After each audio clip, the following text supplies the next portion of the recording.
자, 유형자산 분기 연습을 보겠습니다. 자, 여러분 교재에는 분기가 써 있지 않으시죠? 그래서 분기를 먼저 연필로 써보시고 그리고 수업을 들어주세요. 자, 첫 번째 문제입니다. 자, 9월 12일 날 신입사원에게 지급할 컴퓨터 비품을 100만 원에 구입하고 보통예금으로 이체했다. 이렇게 되어 있습니다. 그러면 업무에 사용하는 비품을 구입한 거니까 비품이라는 자산이 증가했겠죠. 그죠? 그리고 보통예금으로 지급했으니까 보통예금이라는 자산이 감소했다라고 이해를 하시면 되겠습니다. 자, 2번입니다. 9월 10일 본사 건물에 엘리베이터를 설치하고 1,300만 원을 넥스코에 2개월 후에 지급하기로 하였다. 자, 여러분 이거를 자본적 지출로 회계 처리하라 이렇게 나왔어요. 이런 엘리베이터 또는 난방장치 이런 것들은 대표적인 자본적 지출입니다. 자, 여러분 건물에 들어가 있는 이런 부속 설비들, 엘리베이터나 난방시설이나 이런 것들은 따로 계정 과목이 있는 것이 아니라 건물에 포함해서 처리하는 거예요. 이해되시죠? 그러면 이거 뭐라고 하시면 돼요? 그렇죠. 건물이라는 자산의 증가로 기록해 주면 되겠죠. 자, 2개월 후에 지급하기로 했으니까 아직 대금 지급을 못했죠. 자, 이렇게 상품이 아닌 걸 외상으로 구입했을 때는 우리가 미지급금이라는 부채의 증가로 기록을 하게 돼요. 그래서 이 미지급금은 또 뒤에 가서 우리가 학습을 할 거니까 지금은 간단하게 한번 이해하고 넘어가시면 되겠습니다. 자, 3번입니다. 9월 25일 승합차 등록 비용. 승합차 등록 비용 20만 5천 원을 자동차 등록 대행 업체인 예스카에 현금으로 지급했다. 자, 여러분, 자동 승합차 등록 비용이라는 것은 승합차 차량을 취득할 때 들어간 취득과 관련된 거기 때문에 이것도 취득 부대 비용으로 보는 게 맞겠죠. 그죠? 그러니까 이거는 차변에 차량 운반고로 처리하시는 게 맞습니다. 자, 그리고 현금으로 지급했다라고 돼 있으니까 현금이라는 자산이 감소했다라고 보시면 되겠죠.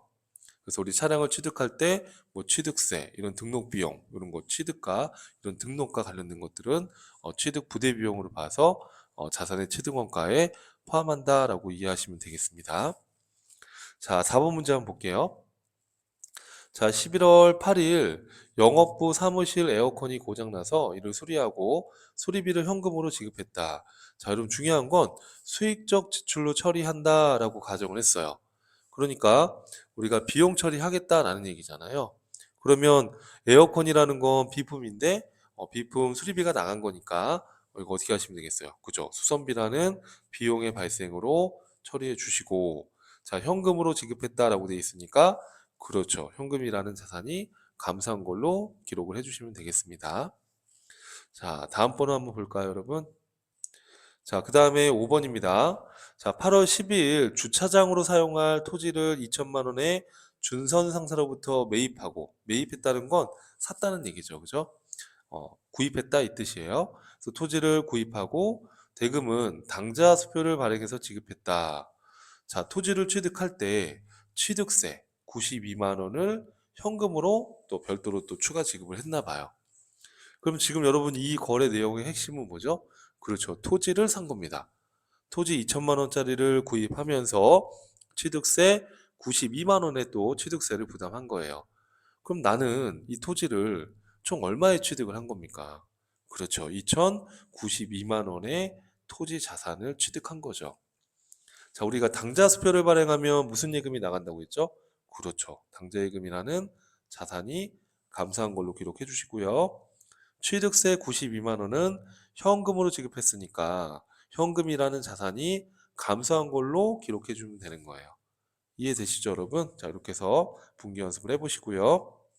자, 그 다음에 6번으로 한번 가볼게요. 7월 12일 날 주식회사 울산중고나라에서 영업부 비품 에어컨을 110만 원에 구입하고 하나카드로 결제했대요. 자, 우선 비품을 구입했다고 문제에서 나왔으니까 비품이라는 자산이 증가했겠죠. 그렇죠? 자, 여기 보니까 110만 원이다 이렇게 되어 있어요.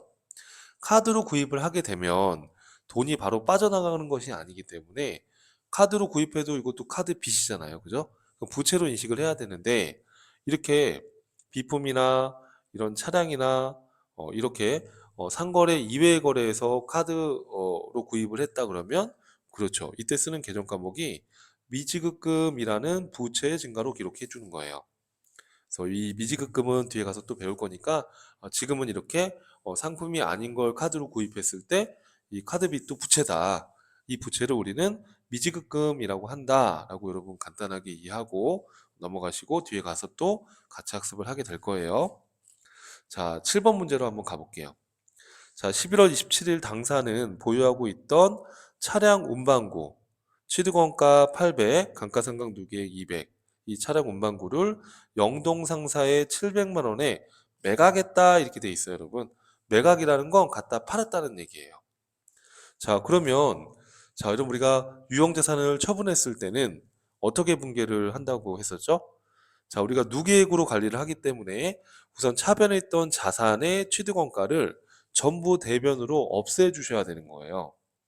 처분했다는 건 제거를 해야 되는 거기 때문에 그럼 차량 운반구 지금 800만 원에 취득했으니까 장부의 차변에 차량 운반구가 800으로 기록돼 있을 거예요. 그걸 다 제거해야 되니까 차량 운반구 자산을 800만 원을 대변으로 다 제거해 주세요. 자, 그리고 이 차량과 관련된 감가상각 누계액 200만 원도 지금 다 제고를 해야 되는 거니까 우리가 감가상각 누계액은 대변에 기록을 하잖아요. 그죠? 그럼 대변에 있던 감가상각 누계액을 없애려면 차변으로 다 제거해 주세요. 왜 제거를 해야 되냐 하면 이 차량을 지금 갖다가 처분한 거니까 장부에 이제 이 차량과 관련된 건 남아 있으면 안 돼요. 다 처분한 거니까 그러니까 제거한다고 생각하시면 돼요. 차변에 있던 차량 운반구를 대변으로, 대변에 쌓여있던 감가상각 누계액을 차변으로. 자, 그리고 대금은 자기압수표를 받았어요. 700만 원에 팔았으니까 700만 원의 자기압수표를 받은 거죠. 그럼 자기압수표는 회계상 뭐죠, 여러분? 그렇죠. 현금으로 기록하는 거죠. 현금처럼 취급하는 거죠. 자, 현금 700을 받았습니다. 여러분 딱 봐도 우리가 800에 취득을 했고 감가상각을 200을 했다는 건 600만 원이 남아 있는데 이거를 700만 원에 판 거니까 우리 입장에서는 100만 원의 이익이 났겠죠. 이 이익을 우리 뭐라고 배웠죠? 그렇죠. 유형자산 처분 이익이라는 영업 외수익으로 수익으로 인식을 해주는 겁니다. 자, 특히나 처음 공부하시는 분들이 이 7번 같은 문제를 또 많이 어려워하세요. 그래서 지금 회계를 처음 공부하시는 여러분들의 입장에서는 이런 분계 문제들은 연습장에다 여러 번 이렇게 써보시는 게 좋습니다. 자, 그 다음에 8번 문제입니다. 자, 3년 전 취득하였던 차량 운반구의 당기분 감가상각비를 계상해라 이렇게 돼 있어요, 여러분. 자, 그럼 어떻게 하면 될까요, 여러분? 3년 전에 취득을 했고요. 그리고 정액법이에요. 자, 우리 정액법은 취득원가에서 잔존가치를 빼는 거죠. 그러면 취득원가 2천에서 잔존가액 400만 원을 빼게 되면 1,600이에요. 내역연수가 5년이면 1,600만 원 나누기 5하면 320만 원이 나옵니다. 그럼 정액법이라는 건 매년 같은 금액을 상각을 하니까 당연히 올해도 320만 원 감가상각을 해야 되는 거죠. 자, 우리 감가상각 회계 처리를 어떻게 한다고 배웠었죠, 여러분? 자, 감가상각비라는 비용이 발생했고요. 대변에 그 해당 자산을 직접 제거하는 것이 아니라 우리가 관리 목적상 감가상각 누계액이라는 계정 과목으로 해서 그 자산의 차감 계정으로 기록한다라고 했었죠. 그죠? 그래서 이렇게 해서 여러분들께서 분개를 해주시면 되겠습니다. 자, 그 다음에 또 어떤 문제가 있을까요? 자, 9번입니다. 12월 22일 사용 중인 업무용 승용차를 무등상사에 500만 원에 처분하고 대금은 1개월 후에 받기로 하였다 이렇게 돼 있어요. 자, 업무용 승용차 차량을 처분한 거죠. 자, 취득원가는 900만 원이고 처분 시점까지 감가상각 누계액은 350만 원이다 이렇게 돼 있습니다. 자, 마찬가지예요. 자산을 처분했을 때는 차변에 기록되어 있는 자산의 취득원가를 전부 다 대변으로 제거해 주셔야 돼요. 이해되시죠? 왜 취득원가 900을 다 제거해야 되느냐? 우리 유형자산에 대해서는 대변의 감가상각 누계액으로 관리하기 때문에 우리가 처분했다는 건 장부에서 다 없어져야 되는 거니까 차변에 있던 취득원가를 전부 다 대변으로 없애서 장부에 남아있지 않게끔 기록을 해주는 겁니다. 처분했기 때문에 장부에 남아있으면 안 되겠죠. 그죠? 자, 또 감가상각 누계액은 대변에 기록하는 거니까 이걸 지금 갖다가 처분했으니까 누계액도 제거를 해주셔야 돼요. 그럼 대변에 쌓여있던 감가상각 누계액을 차변으로 제거한다 이렇게 이해하시면 되겠습니다. 자, 그럼 이제 돈을 받아야 되는데 자, 500만 원에 처분하고 대금을 한 달 후에 받기로 했으니까 자, 우리가 유형자산을 처분하고 돈을 나중에 받기로 하면 외상매출금 그렇게 하는 것이 아니라 상거래가 아니기 때문에 그렇죠. 미수금이라는 자산의 증가로 기록한다고 했었죠. 자, 그럼 다 입력을 했어요. 다 분기를 했어요. 그럼 지금 900인데 여기 지금 850이니까 차변에 50만 원이 부족하죠. 그럼 차변에 부족하다는 건 비용 성격으로 이해하시면 되겠습니다. 우리가 비용을 차변에 기록하는 거 이해하시죠? 그러니까 차변에 금액이 더 들어가야 된다 그러면 유형자산 처분 손실이겠다 이렇게 이해를 하셔도 됩니다. 그러면 유형자산 처분 손실 50만 원이 왜 났을까요? 자, 처분 손실 50만 원이 왜 났을까요, 여러분? 자, 처분 금액에서 장부 금액을 차감하는 거잖아요. 그럼 지금 500만 원에 처분했으니까 처분 금액은 500만 원이고요.